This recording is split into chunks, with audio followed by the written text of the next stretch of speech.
अमरावतीच्या नांदगाव पेठ MIDC मधील golden fibre कंपनीमध्ये 100 पेक्षा अधिकच्या कामगारांना विषबाधा झाली आहे।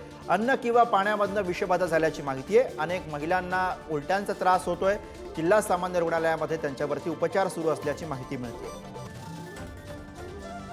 सर आम्ही फक्त पाणीच पिलो, तिचं नाश्ता वगैरे केला नाही तर उलट्या संडास हे डोकं बिकं सगळं दुखत आहे।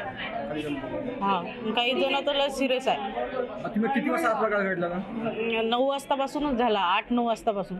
मग तुम्ही आतापर्यंत हॉस्पिटलमध्ये का नाही आले? नाही आम्ही तिथल्या गोळ्या घेतल्या ना, एक गोळी दिली, ORS चे पॉकेट दिले आम्हाला, ते थोडं आम्हाला बरं वाटायला लागलं। तर अमरावतीमधली घटना आहे। 100 पेक्षा अधिक कामगारांना विषबाधा झालेली आहे। अनेकांवरती रुग्णालयामध्ये सध्या उपचार सुरू असल्याची माहिती मिळते।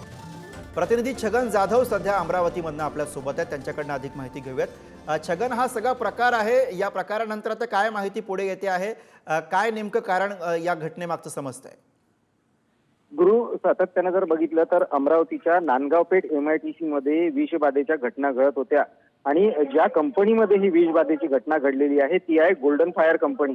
या कंपनीमध्ये सातत्याने ही कंपनी जी आहे ती वादग्रस्त राहिलेली आहे। कुठल्या ना कुठल्या कारणांवरून या कंपनीचे वाद जे आहे ते चव्हाट्यावर येत होते आणि आज सकाळी 9 वाजता या कंपनीमधील कर्मचाऱ्यांना पाण्यातून विषबाधा झाल्याची प्राथमिक माहिती पुढे आली आणि ही घटना सकाळी 9 वाजताची होती।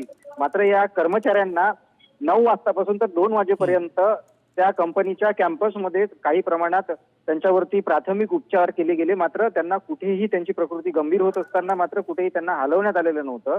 आणि त्यामुळे जेव्हा या घटनेची माहिती एका सामाजिक कार्यकर्त्याला मिळाली तर त्या सामाजिक कार्यकर्त्यांनी पोलीस सह या कंपनीच्या फाटकावर धडक दिली आणि पोलिसांच्या मदतीने या सर्व कर्मचाऱ्यांना जिल्हा रुग्णालयात हलवण्यात आलं। सुरुवातीला जर बघितलं तर 80 कर्मचारी जे आहेत ते जिल्हा रुग्णालयात दाखल झालेत आणि 40 कर्मचाऱ्यांना आणण्याची प्रक्रिया जी होती ती सुरू होती। या दरम्यान जिल्हा रुग्णालयात आणत असताना या कर्मचाऱ्यांची प्रकृती गंभीर होत चाललेली होती। त्यांना उलट्या आणि मळमळ सर्वात जास्त होत होता आणि त्यामुळे त्यांच्यावरती आता सध्या जर बघितलं तर जिल्हा रुग्णालयामध्ये उपचार सुरू आहेत।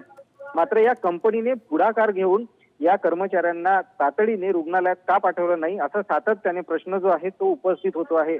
नुकतंच जर बघितलं तर अमरावती जिल्ह्याचे खासदार बळवंत वानखडे यांनी जिल्हा रुग्णालयात भेट दिली। या संपूर्ण घटनेची माहिती जी आहे ती पूर्ण घेतलेली आहे आणि थोड्या वेळात धन्यवाद छगन या सगळ्या सविस्तर माहितीसाठी।